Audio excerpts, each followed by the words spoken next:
아이고야 반갑습니다. 리뷰영의 북스의 영삼입니다. 이번 영상은 스파이더맨 파프롬 홈에서 나왔던 멀티버스 언급에 대해서 아주 자세히 말씀드릴까 합니다. 스포가 아주 많으니까 아주 조심스럽게다가 시작해보도록 하죠. 먼저 스파이더맨 파프롬 홈에선 멀티버스가 정확히 드러나진 않았습니다. 미스테리오는 평행우주에서 넘어온 사람이라면서 트레일러에서 겁나게 띄워졌었는데 닉퓨리의 짭퓨리였던 탈로스도 이에 낚였고 짭 마리아 힐이었던 탈로스의 아내도 제대로 낚였습니다. 실제로 영화에서 미스테리오는 거짓말쟁이의 히어로는커녕 빌런이었죠. 하지만 여기에서 미스테리오는 한 가지, 지구 616 그리고 지구 833이라는 실제 원작 코믹스에서 사용하는 세계관의 번호들을 정확히 알고 있는 장면이 있었습니다. 그렇다면 이 숫자들은 무엇을 의미할까요? 먼저 지구 833 세계관은 스파이더맨 자체한텐 크게 중요하진 않습니다. 지구 833에서의 스파이더맨의 이름은 피터 파커가 아니라 윌리엄 빌리 브래드 독이었다는 점이고 그의 고향은 뉴욕이 아니라 영국이었다는 멀티버스였죠.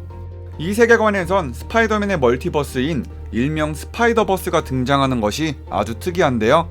흑인 스파이더맨으로 유명한 마일스부터 스파이더걸, 돼지 스파이디 등등 모든 스파이더맨이 한자리에 모이게 되는 지구 833 세계관입니다. 이때 지구 833의 모습은 마치 스파이더맨 뉴 유니버스의 영화처럼 모든 스파이더맨이 모이니까 멀티버스와도 아주 큰 연관이 있겠죠. 스파이더맨 파프롬 홈에서 지구 833을 언급, 멀티버스 때문에 벌어진 일이 주 내용이었던 세계관의 번호를 영화에서 썼다는 것은 마블이 그만큼 멀티버스를 너무 소중하게 생각하고 있다는 걸 겁니다. 다음으로 지구 616은 마블 코믹스에서의 메인 세계관의 번호인데요. 모든 히어로 설정의 뼈대가 되면서도 모든 사건 사고나 중요 이벤트인 11워, 인피니티 워가 벌어진 곳이기도 합니다. 마블에서 만든 모든 멀티버스는 지구 616 세계관과 연관이 있을 수밖에 없고 모든 설정의 뿌리이기 때문에 이를 토대로 멀티버스를 재구성할 수밖에 없죠. 여담으로 마블 시네마틱 유니버스 MCU의 공식적인 번호는 지구 199999로 당연히 MCU 세계관도 지구 616에서 영감을 많이 받을 수밖에 없습니다.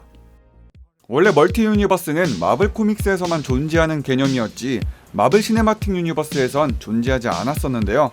마블은 약 10년간의 페이지 동안 단 하나의 우주만 존재하는 것으로 이야기를 꾸려나갔었죠.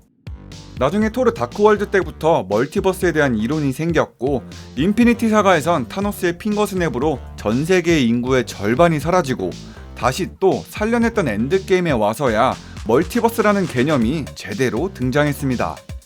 그래서 엔드게임에서 멀티버스의 아주 중요한 과정이 드러났는데 과거를 바꾸어도 현재는 아무런 영향이 없다라는 이야기로 멀티버스의 설정을 아주 자세하게 설명했죠.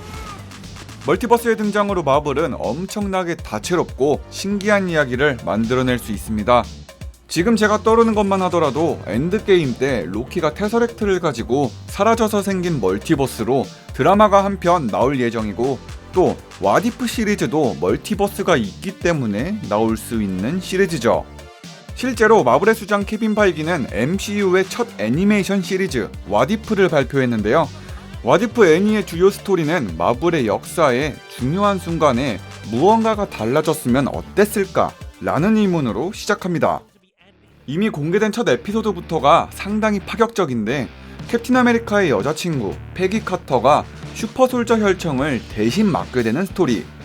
기존의 캡틴 아메리카였던 스티브 로저스는 아주 말라빠진 멸치의 상태로 2차 세계대전에 합류한다는 이야기. 마지막으로 토니 스타크는 그의 아버지 하워드 스타크가 만든 수트를 입어서 아이언맨이 되는 이야기.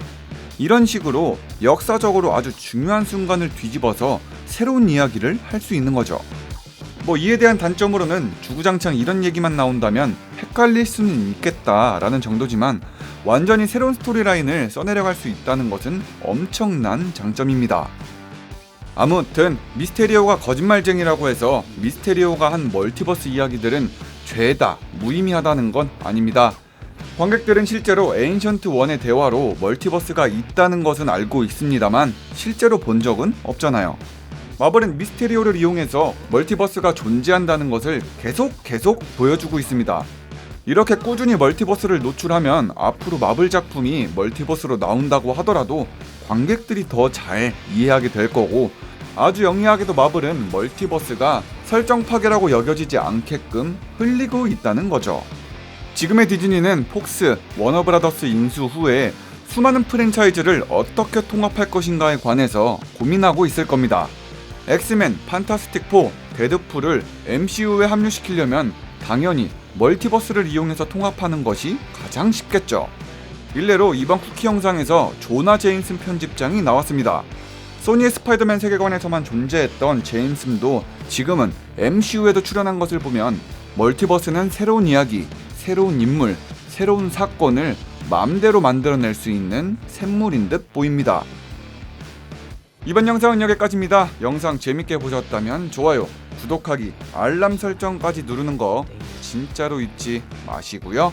그럼 지금까지 정삼이었습니다.